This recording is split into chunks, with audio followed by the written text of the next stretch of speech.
Hello everyone अस्सलामु आलैकुम।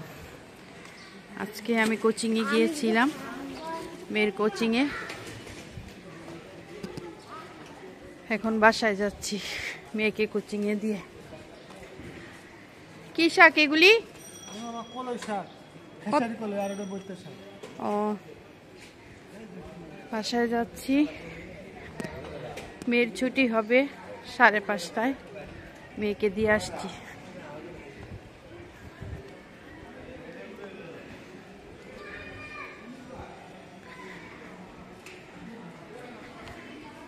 রাস্তাঘাট পুরা ফাঁকা, শুক্রবার, এজন্য এখন একটু বন্ধ আছে, লোকজন কম আছে। আসরের পর থেকে আবার শুরু হয়ে যাবে অনেক ভিড়। চলাফেরা এটা হইলো ভূতের গলি।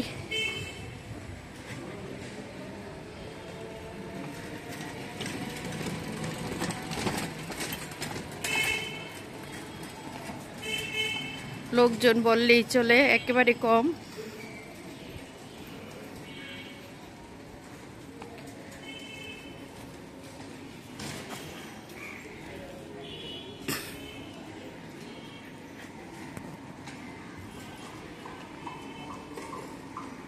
কি পিঠা? চিতই পিঠা হয় নাই, হবে।